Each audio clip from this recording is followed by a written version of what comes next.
Hi, my name is Candace Cotton. I'm the founder of Sufficient Grace Ministries, where our mission is to create awareness for the prevention of child molestation and sexual abuse.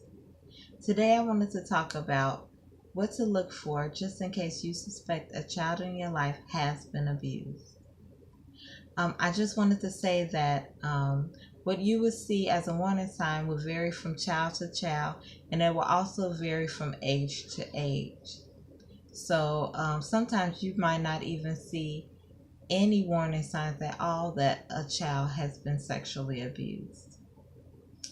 Today, I wanted to focus on young children and some warning signs that you might see if you suspect that they have been sexually abused. With young children, it's hard to predict whether or not they have been abused because most times they are nonverbal or they have not developed the skills to communicate whether or not they have been hurt. And so you have to really look at their nonverbal clues. So, one thing that you can look for is whether or not a child wants to be around a suspected perpetrator. They may be scared, or they might start crying, or they might cling to their parents a little tighter when the suspected perpetrator is around, or they may not want to be left alone with a certain person, or they may not even want to be in the same room with the person with other people around.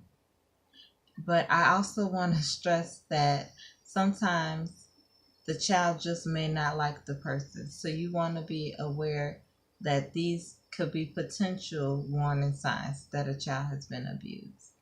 Another thing to look for is a child, if whether or not a child has been abused, is they might play games that they have been taught by the perpetrator that involve some sexual things that a child may not know on their own. They might try to touch other children in an inappropriate manner, or even an adult in an inappropriate manner. So, those are some things that you can look for, and hints and clues that a child might have been abused. Another thing to look for is um, redness, bruising, or swelling in the genital area.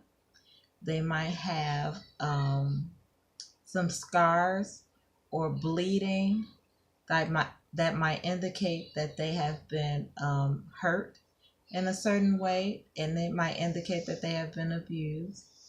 Um, Also, they might have a rash in their genital area or their buttocks area or even around their mouth. And that also might be an indication that a child has been abused.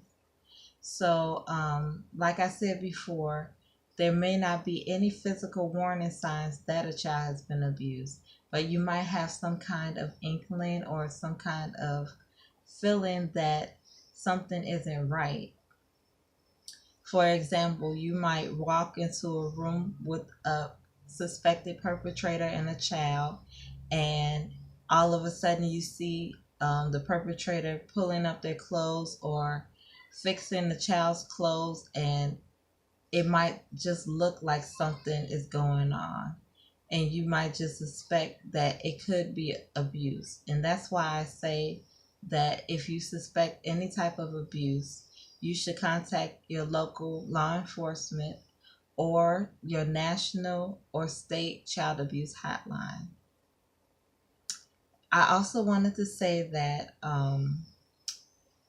I have a blog called Christian Life After Sexual Abuse.org, and it kind of goes through my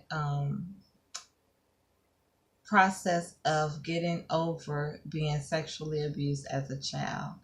And also, if you have any questions or anything that you would like to ask me, please contact me at CandaceCotton11@yahoo.com, or contact me through YouTube, and I will try to get back with you with the answer. Thank you once again for listening, and remember that Jesus loves you.